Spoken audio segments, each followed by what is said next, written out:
السلام عليكم ورحمة الله. الحمد لله رب العالمين، والصلاة والسلام على أشرف المرسلين نبينا محمد وعلى آله وصحبه أجمعين. We continue inshallah ta'ala with Surah Az-Zumar, and we'll go through inshallah ta'ala through verses 43 to 45. 43 to 45 from Surah Az-Zumar, Surah number 39. So open your Mus'haf inshallah and repeat after me with the recitation. أعوذ بالله من الشيطان الرجيم. أم اتخذوا من دون الله شفعاء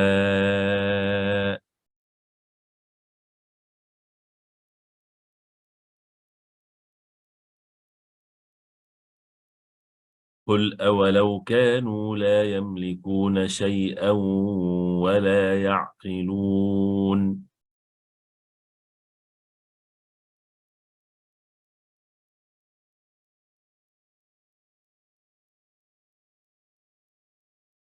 قل لله الشفاعة جميعا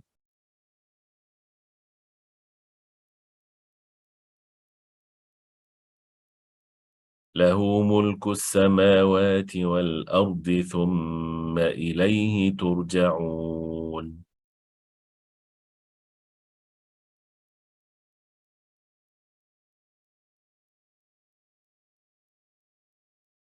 وإذا ذكر الله وحده اشمأزت قلوب الذين لا يؤمنون بالآخرة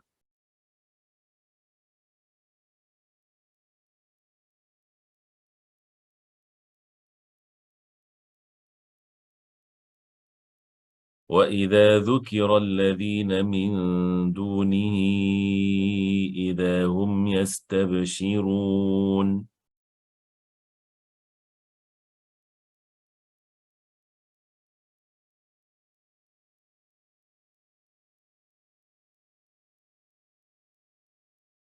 أم اتخذوا من إخفاء من دون الله شفعاء 45 counts. قل أولو كانوا لا يملكون شيئا إدغام وذغن شيئا ولا يعقلون. قل لله قل لله without stopping قل لله الشفاعة جميعا. If you continue جميعا له without a غنة له ملك السماوات والأرض ثم ميم مشددة 2 counts ثم إليه ترجعون. وإذا ذكر الله وحده اشمأزت تاء السكون قلوب الذين لا يؤمنون بالآخرة. وإذا ذكر الذين من إخفاء من دونه 45 counts إذا هم باء سكون قلقلة يستبشرون. The translation of the ayat: have they taken others as intercessors besides Allah? Say, even if they have power over nothing whatever and have no intelligence. Say, to Allah belongs all intercession. He is the sovereignty of the heavens and the earth. Then to him you shall be brought back. And when Allah alone is mentioned, the hearts of those who believe not in the hereafter are filled with disgust. And when those besides him are mentioned, behold, they rejoice. So, أَمِ اتَّخَذُوا مِن دُونِ اللَّهِ شُفَعَاء. So it's basically, or they took besides Allah subhanahu wa ta'ala shufa'a, intercessors. So after the clear evidences in the Quran has been established, and the surah is amazing in establishing the evidences of the Tawheed, and this is the subject of the Shafa'a here, which is always one of the major points or issues with those who associate partners with Allah. And it's mentioned in the Quran in many places that they would say that they are worshipping these idols, these images, these prophets, or whatever they worship. They make ibadah to them. For what intention? For what reason? So that they intercede for them to Allah subhanahu wa ta'ala, as it's mentioned in the surah and other places. ما نعبدهم إلا ليقربونا إلى الله زلفى. It's mentioned in the beginning of the surah. These disbelievers, these mushrikeen, they would say, we don't worship them except that they would get us closer to Allah subhanahu wa ta'ala. So they took them as shufa'a, as intercessors besides Allah subhanahu wa ta'ala. So this is basically what they are. As Allah subhanahu wa ta'ala stated clearly, أَمِ اتَّخَذُوا مِن دُونِ اللَّهِ شُفَعَاءَ. It's saying that, condemning the mushrikeen and taking shufa'a, intercessors besides Allah subhanahu wa ta'ala, and that is basically the idols and these partners, that they took it from their own selves without an evidence of whatsoever to do that, and it doesn't own anything for them, doesn't benefit them, doesn't have anything whatsoever. So قُلْ أَوَلَوْ كَانُوا لَا يَمْلِكُونَ شَيْئًا. So Allah subhanahu wa ta'ala is saying to the Prophet ﷺ to say to them, to show how ignorant they are, that these things that they take besides Allah subhanahu wa ta'ala as intercessors, أَوَلَوْ كَانُوا, say that if they لَا يَمْلِكُونَ شَيْئًا, they don't own anything. If you go to the previous verses, who's the owner of all things? Allah subhanahu wa ta'ala.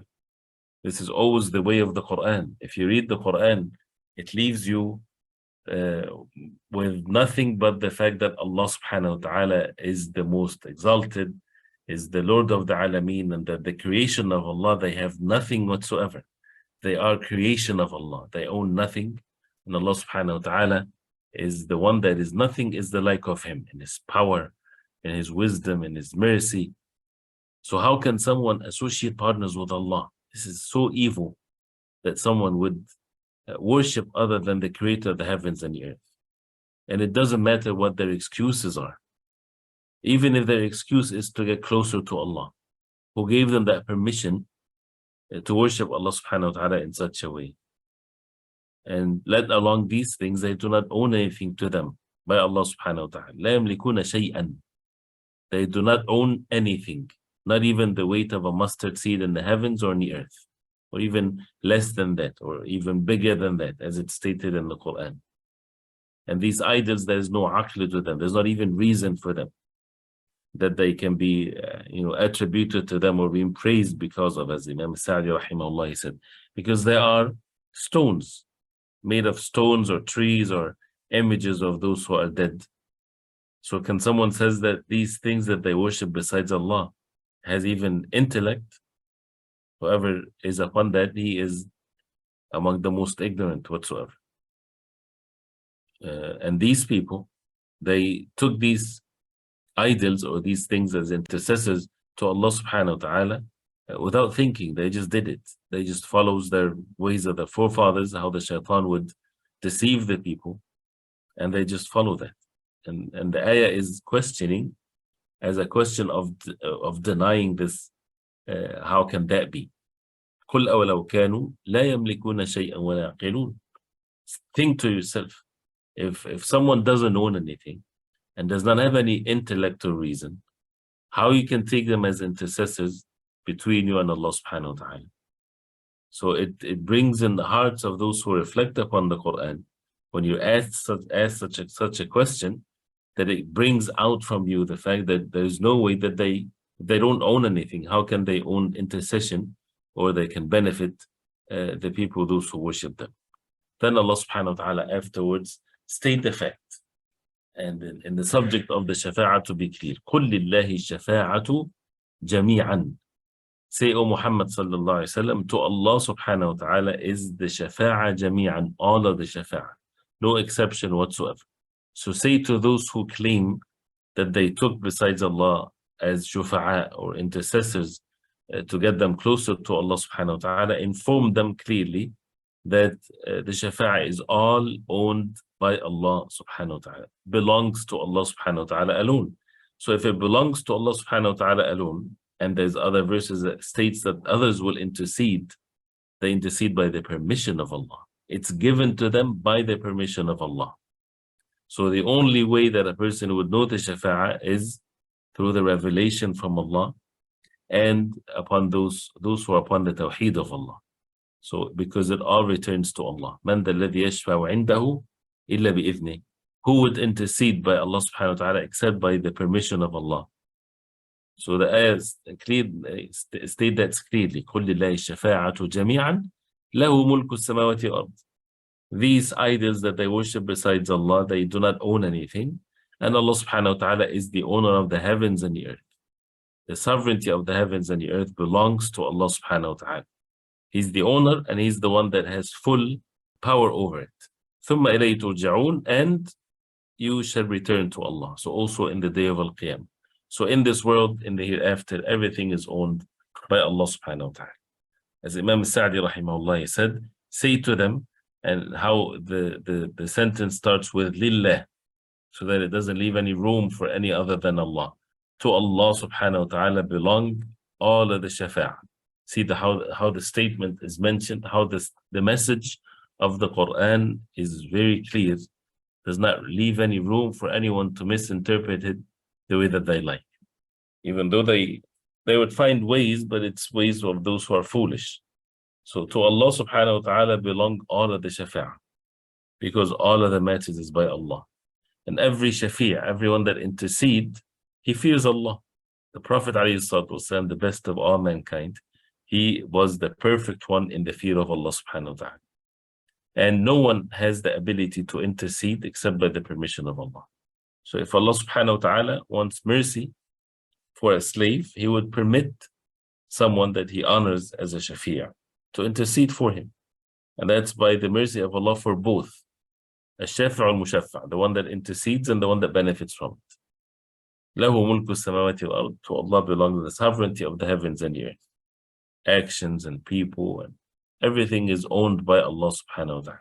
So therefore seek the shafa'ah from Allah subhanahu wa ta'ala, and do not worship other than Allah thinking that you would get their intercession. No, you ask for something from the one that owns it, not for someone that doesn't own it. Right? So if you're asking for something and you go to the wrong, even worldly matters, which is permissible to ask.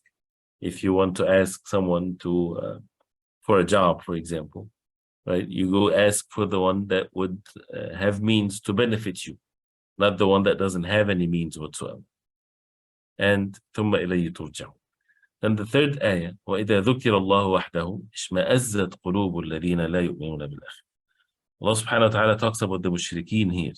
And it's so amazing how the verse also applies for those so-called Muslims, those who would go to the graves and worship them and things like this, and how the same verse applies upon them when the name of Allah subhanahu wa ta'ala is mentioned alone. If it's said to them to say La ilaha illallah, اشمأزت قلوب الذين لا يؤمنون بالآخرة. The hearts, qulub, the hearts of those who do not believe in the hereafter become disgusted. And اشمأزت, disgusted, and qabadat, to feel the tightness inside. Sudai said nafarat, runs away, disbelieved, arrogantly turning away. As Allah subhanahu wa ta'ala said in Surah Az-Saffat, إِنَّهُمْ كَانُوا إِذَا قِيلَ لَهُمْ لَا إِلَهَ إِلَّا اللَّهُ يَسْتَكْبِرُونَ. If it's said to them, La ilaha illallah, they become arrogant from turning to Allah subhanahu wa ta'ala alone, submitting themselves to Allah. So the heart does not accept this goodness. And if the heart does not accept goodness, it would accept evil. And that's why وَإِذَا ذُكِرَ الَّذِينَ مِن دُونِهِ, if other than Allah are mentioned, these asnam, these idols, these partners, إِذَا هُمْ يَسْتَبْشِرُونَ, you find them rejoicing. So this is the hala, or the state of the mushrikeen, as the Imam Sa'di rahimahullah, he said. And what their shirk led them to, that if the name of Allah subhanahu wa ta'ala is mentioned alone, the tawheed, the pure tawheed to Allah subhanahu wa ta'ala, and to leave anything other than Allah subhanahu wa ta'ala in worship, what happens to them? Yashma'izun. They feel tightness inside, they feel disgusted, they turn away, they hate it so much. Which is also a great benefit to learn, that they do not trust your feelings. It doesn't mean that when you feel about something that it's good, that means it's the truth. Where is that as an evidence to the truth? Many people, which is a very sad reality to many of the human beings, they make their faith based on their feelings. It feels good, that means it's correct and it's right. This has nothing to do with the truth. As we mentioned this many times before, and this is the way of the Quran. Know the truth first with what Allah gave you as a human being. You have intellect, you have reason, you have the ability to judge things, and then leave your feelings to come later, and it will come in a perfect way, inshallah ta'ala. But to judge only your feelings, right? This is like someone being intoxicated and he judges his feelings. So see how these idol worshippers, when Allah subhanahu wa ta'ala is mentioned alone, they're disgusted. They feel tight inside. Why? Because these names of these partners are not mentioned. إِذَا هُمْ يَسْتَبْشِرُونَ. They become happy and rejoicing when the names of their idols or their images or the ones that they worship besides Allah subhanahu wa ta'ala is mentioned. When we look at the words أَمِ اتَّخَذُوا مِن دُونِ اللَّهِ شُفَعَاءَ, verse number 43, and this is again as a question. Or they, referring to the disbelievers, of course, those who associate partners with Allah. أَمِ اتَّخَذُوا, from أَخَذَ, they took, or they taken. أَمِ اتَّخَذُوا مِن دُونِ اللَّهِ, min dun, besides or less, min dun Allah, other than Allah subhanahu wa ta'ala, shufa'a, from shafa'a, intercessors. And as we said before, shafa' is when you add something to something. Al-witr is one, al-shafa' is even. So you add something to one. And why is that? Because one by itself is not sufficient, so you need something else. So that's what al-shafa'a comes in place.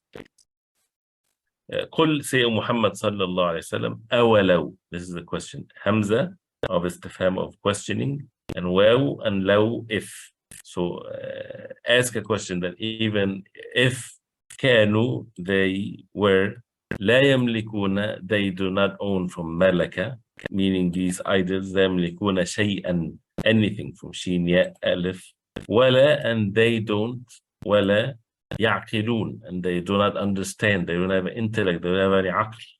Al-aql is this power where a person is able to use reason, and it comes from tying something. And that's what the subject of the aql, or the means of thinking and intellect. قل, say O Muhammad sallallahu alayhi wa sallam, lillah, to Allah subhanahu wa ta'ala belong ash-shafa'a, the intercession, jami'an, all of it, from jim, mim, ain. Lahu, for him, Allah subhanahu wa ta'ala, mulk, the sovereignty, the dominion, the same three letters. As-samawat, the heavens, or the skies, wal-ard, and the earth. Thumma, then to him, ilayhi turja'un, from raja'an, then you will be returned. وَإِذَا ذُكِرَ, and if he is mentioned, ذُكِرَ اللَّهُ subhanahu wa ta'ala وَحْدَهُ alone, ishma'azzat, from sheen, mim, zain. So as we said, disgusted, they find tightness. When it comes from al-ishma'zaz, or from sheen, mim, zay, it's when someone is terrified of something, and you would find that feel inside. So that's why it comes into the meaning of when something is shrunk with turning away from something. And it's a very strong word that shows how can someone be turned off completely from something, and this is how what happens to them. قلوب, the hearts, from qalb. الذين, those who, لا يؤمنون, those who do not believe in the hereafter. وإذا ذكر الذين, and if it's mentioned other than من دون, other than him, besides him, إذا هم يستبشرون, they would rejoice, from ba, sheen, ra. You would find the bishr, the happiness, the goodness inside in their eyes when these idols besides Allah subhanahu wa ta'ala are mentioned, which shows how evil they are, how they become so corrupted. So this verse is of great benefit, of course, and it's important for us to reflect upon these meanings, because the Quran corrects our understanding of things. So as we said, one of the great benefits is to not really trust your feelings. You have to know the truth first before you become blind with your feelings. That's a very obvious thing. When someone likes something, he's not able to see the truth about that, even with individuals. When someone his heart is attached to someone else, when someone likes someone, He overlooks their faults. They might be deceived by them. Why? Because their feelings are the ones that is guiding them, leading them, not the truth, not their own reason. And it's a clear evidence here that how, and also those who would make even matters of faith related to feelings, right? That's not true. It's not true that if you feel good about something, that means it has to be the truth. And the feeling comes later. If it feels good, mashallah, when it comes to the truth, this is great. But you make the judgment first based on knowledge, based on facts. So the verses, and we talked about the shafa'ah before, it's one of the clear verses that refutes those who would believe in the wrong way in matters of shafa'ah, and that everything is owned by Allah. And that's not to deny the shafa'ah, because some of the people, they took these verses, they said there's no shafa'ah, there's no intercession, and they deny it altogether because of the verse. These people, they search for whatever supports their claim. The people of Ahl Sunnah, they don't have a claim. They look at the evidences and they make their claim, and they believe based on the verses of the Quran and the hadith of the Prophet ﷺ. So those who deny the shafa'ah, they're stuck, they're not able to explain the other verses that states the shafa'ah, intercession, and the hadith of the Prophet ﷺ. But the people of Ahl Sunnah, everything is clear to them when it comes to the subject, because these people that interceded, or they took intercessors besides Allah subhanahu wa ta'ala, they chose them themselves without the permission of Allah. They associate the partners with Allah. They worshipped Allah subhanahu wa ta'ala and worshipped other than Allah, when nobody owns anything. So the shafa'ah, when it's given by the permission of Allah, for the honor of the intercessor, and to honor also the one that receives the intercession. And since it's by Allah, so therefore it only benefits those who are upon the Tawheed, as we heard in the hadith of the Prophet ﷺ, one of which is the hadith of Abu Hurairah radiallahu anhu, when he asked the Prophet ﷺ, Man as'adu nasi bi shafa'atik, who are the happiest people with your shafa'ah, that would receive it and they will be the happiest ones? The Prophet ﷺ said, the one that says, La ilaha illallah mukhlisan min qalbi, sincerely, purely from his heart. And that the fact that Allah is the owner of all things, and how the disbelievers, they become in that state of disgust when their partners are not mentioned, the partners that they worship besides Allah subhanahu wa ta'ala. Okay, barakallahu feekum. Then we'll continue inshallah ta'ala. Hopefully inshallah ta'ala tomorrow, if there's a session, I will send them a link, because it might be traveling inshallah. Barakallahu feekum wa sallallahu wa sallam wa ala Muhammad wa sahbihi wa sallam. Wassalamu alaikum wa rahmatullah.